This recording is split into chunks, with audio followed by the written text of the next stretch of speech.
आज पूरे देश भर के जिन शिक्षकों को, जिन प्रशिक्षकों को, जिन संस्थानों को सम्मानित किया गया है, वास्तव में अपनी लक्ष्य की पूर्ति के लिए वो नए नए जो काम करते हैं, नए नए विचार उनके मन में आते हैं, नई नई कार्य पद्धतियाँ जो ढूंढते हैं, जिससे विद्यार्थी के मन पर एक छाप पड़ती है कि ये शिक्षक है, ये हमको बहुत अच्छा पढ़ाता है, इसने हमारे जीवन को सुधारा है।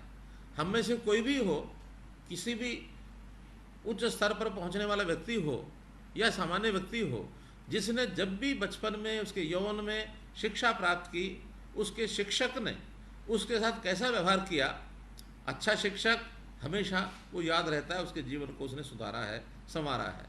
तो शिक्षकों की जो भूमिका है, अपने विद्यार्थियों को उसका जीवन सफल बने, इस लक्ष्य को प्राप्त करने के लिए जो बढ़िया शिक्षक रहते हैं उनका हमेशा सम्मान होता है। ये अलग है कि पैरामीटर कुछ तय हम करते हैं, उस पैरामीटर के हिसाब से कुछ जूरी बैठती है, जूरी के सामने कुछ अंक दिए जाते हैं, कोई रैंकिंग होती है, उसको मान सम्मान देते हैं। सम्मानित होना, पुरस्कृत होना, ये हमारे काम के ऊपर निर्भर है, लेकिन इसका ये अर्थ नहीं है कि हम लोग किसी पुरस्कार के लिए काम करें।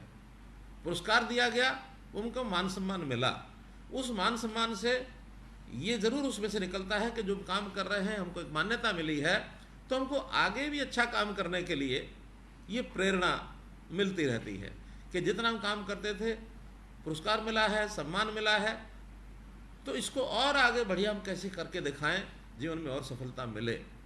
और बहुत सी ऐसी पद्धतियों को जब शिक्षक ढूंढ लेते हैं कि एक सामान्य विद्यार्थी, कभी कभी तो सामान्य से कम कमज़ोर विद्यार्थी, उसको अच्छा कैसे पढ़ाया जाए।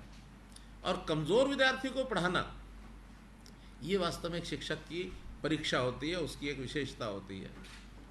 पंडित दीनदयाल जी उपाध्याय, उनका नाम सुनते हैं, वो भी एक प्रारंभ में शिक्षा के साथ जुड़े हुए व्यक्तित्व थे। अपने जो कमज़ोर विद्यार्थी थे उनकी सहायता करने के लिए, और उनके मन में कभी कभी आता था, अब आजकल तो ट्यूशन का ज़माना आ गया है अपनी शिक्षा को ऊंचा उठाने के लिए। उस समय ट्यूशन नहीं, सहायता की जाती थी कमज़ोर विद्यार्थियों की। तो उस समय उनका उल्लेख आता जीवनी में, उन्होंने एक ज़ीरो एसोसिएशन बनाई। ज़ीरो एसोसिएशन का अर्थ यह है कि उनके संस्थान, आसपास के संस्थानों में जो विद्यार्थी सबसे ज़्यादा कमज़ोर होगा उसको वो छांट के उस एसोसिएशन का मेंबर बनाते थे कि सबसे ज़्यादा कमज़ोर है तो इसको क्यों नहीं आगे बढ़ाया जाए, इसकी आवश्यकता तो इसकी है। इसीलिए आगे चल करके उनके जीवन का सिद्धांत बन गया कि जो वंचित है, जो अभावग्रस्त है, जो पीड़ित है, जो सबसे नीचे रह गया, अंतिम व्यक्ति, उसको कैसे आगे बढ़ाया जाए। और उन्होंने जो सैद्धांतिक एक थ्योरी दी अंत्योदय की, वो उसी में से दी। अंतिम का उदय अगर होगा तो ये समाज जीवन सुखी होगा। तो इस प्रकार से जो कमज़ोर हैं उनको आगे बढ़ाना, इसमें ज़्यादा खुशी मिलती है। हम भी अपने आसपास के ऐसे विद्यार्थियों की पहचान करें, और अगर कोई बहुत ही सीखने में कठिनाई आती है, हर किसी की रुचि, हर किसी की टैलेंट, उसका जो उसका गुणवत्ता है, उसकी मानो जो उसके अंदर टैलेंट है वो एक जैसा नहीं हो सकता। कमज़ोर विद्यार्थी बहुत होते हैं, उन कमज़ोर विद्यार्थियों को सिखाने की पद्धतियाँ भी हमको अलग अलग से ढूंढनी पड़ेंगी। मुझे एक उदाहरण ध्यान में आता है, हम कई बार खेल के मैदान में, खास करके स्कूल के, कॉलेज के समय में हमको कदम ताल सिखाई जाती है। तो एक शिक्षक, मुझे याद है, वो स्कूल के उसमें तो नहीं था, लेकिन हमारे यहाँ संघ के अंदर शाखाओं में बड़े आयु के भी लोग आते हैं, उनको ट्रेनिंग की दी जाती है कदम ताल की। एक व्यक्ति, उसको शिक्षक कदम ताल सिखाने में थक सा गया कि मैं इसको कदम ताल नहीं सिखा सकता। एक दूसरा अच्छा शिक्षक, उसने कहा भाई क्यों नहीं सिखा सकते, मैं सिखाता हूँ। कि जी आप देख लो, सिखा लो। महीनों महीने लगा रहा, वो पहला वाला नहीं सिखा पाया। दूसरा शिक्षक आने लगा, उसने आते ही पूछा भाई ये क्यों नहीं सीख पा रहे हो? तो कि मेरा कदम मिलता ही नहीं है, ये कहते हैं 1 2 1 2, दायां बायां दायां बायां, होता ही नहीं मेरे से। कहने लगे अच्छा तुम बताओ क्या करते हो? कहने लगे मैं ड्राइवर हूँ।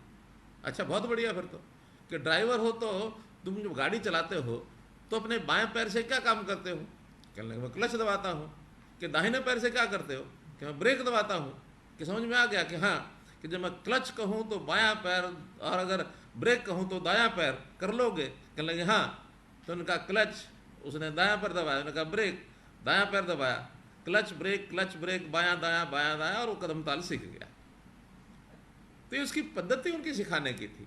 अब मैं उसमें से इतना ही है कि नई नई पद्धतियाँ जब लोग ढूंढते हैं तो उसमें से शिक्षक का एक अपना सोचने का ढंग, विचार करने का ढंग, टारगेट क्या है कि मुझे अपने विद्यार्थी को अच्छा विद्यार्थी बनाना है।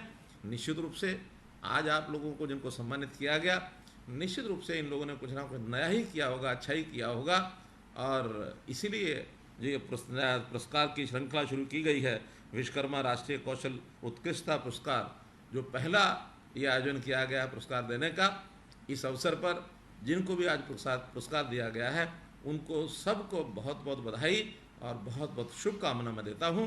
और इसी प्रकार से इनसे प्रेरणा लेकर के बाकी शिक्षक वर्ग, बाकी प्रशिक्षक वर्ग ये सब ऐसे आगे बढ़ें और अपने टारगेट को, कि हमारा जो आज युवा है उसको अपने काम में आगे लगाना है, तो कैसे हम उसको सिखा करके देश को आत्मनिर्भर बनाने की जो बात कही है प्रधानमंत्री जी ने, हर एक व्यक्ति को वन बाय वन इंडिविजुअली जब हम आगे बढ़ाने के लिए प्रेरणा देंगे, उनको आगे खड़ा करेंगे, उनकी सहायता करेंगे, तो इस बड़े लक्ष्य की पूर्ति हमारी हो पाएगी।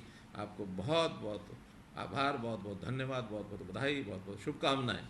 इसी वक्तव्य के साथ मैं अपनी बात समाप्त करता हूँ, और ख़ास करके श्री विश्वकर्मा कौशल विश्वविद्यालय को और इनके कुलपति, इनका बाकी स्टाफ, साथ में कुठियाला जी, सबको भी बहुत बहुत आभार, बहुत बहुत धन्यवाद।